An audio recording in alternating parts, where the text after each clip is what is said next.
नमस्कार दोस्तों, आज के हमारे इस वीडियो में हम आपके लिए बृहस्पतिवार व्रत की कहानी लेकर आए हैं। किसी गांव में एक साहूकार रहता था जिसके घर में अन्न, वस्त्र और धन किसी भी चीज की कोई कमी नहीं थी और वह साहूकार बहुत ही दयालु हृदय का था।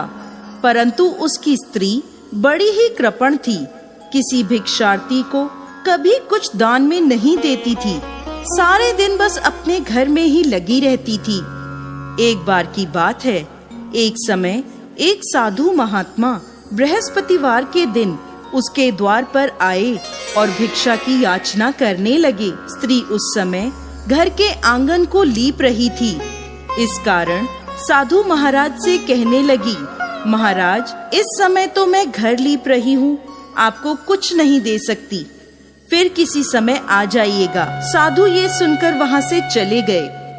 कुछ दिनों पश्चात वही साधु महाराज उसके द्वार पर फिर से आए, उसी तरह भिक्षा मांगने लगे। साहूकारनी उस समय अपने बच्चे को खाना खिला रही थी। कहने लगी, महाराज, मैं क्या करूं? मुझे फुर्सत ही नहीं है, इसलिए आपको भिक्षा नहीं दे सकती। अब साधु महाराज फिर से उसके द्वार से खाली हाथ ही लौट गए। तीसरी बार जब महात्मा उसके द्वार पर आए तो उसने उन्हें उसी तरह से टालना चाहा। कहने लगी, महाराज, मैं क्या करूं?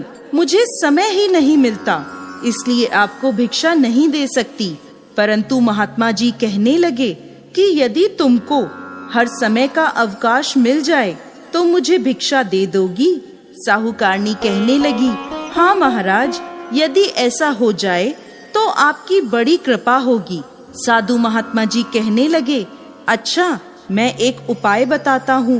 तुम बृहस्पतिवार को दिन चढ़ने पर उठो और सारे घर में झाड़ू लगाकर कूड़ा एक कोने में जमा करके रख दो। घर का चौका इत्यादि मत लगाओ। घर वालों से कह दो कि हजामत अवश्य बनवाएं। रसोई बनाकर चूल्हे के पीछे खाना रख दो, सामने नहीं। फिर स्नान आदि करके सायंकाल को अंधेरा होने के बाद दीपक जलाओ तथा बृहस्पतिवार को पीले वस्त्र मत धारण करो, ना पीले रंग की चीज का भोजन ग्रहण करो।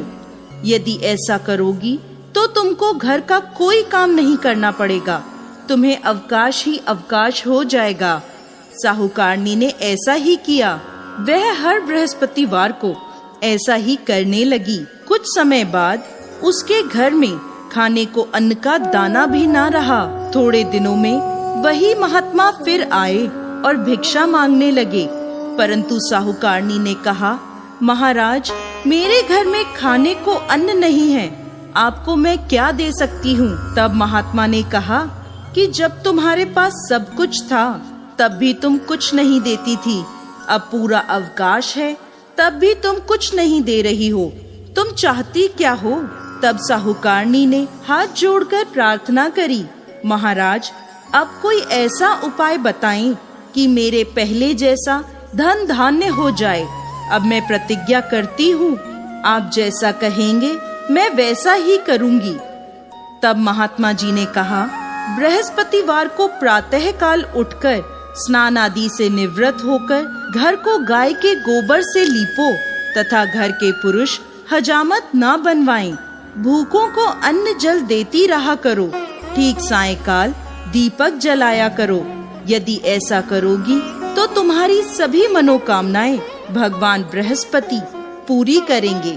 साहूकारनी ने ऐसा ही किया और उसके घर में धन धान्य वैसा ही हो गया जैसा पहले था। इस प्रकार भगवान बृहस्पति की कृपा से अनेक प्रकार के सुखों को भोग कर वो दीर्घकाल तक जीवित रही। तो दोस्तों, कैसी लगी आपको आज की हमारी बृहस्पतिवार व्रत की ये कहानी? हमें कमेंट बॉक्स में लिखकर जरूर भेजिएगा और साथ ही साथ हमारे इस चैनल को सब्सक्राइब करना ना भूलें। जय श्री हरि विष्णु।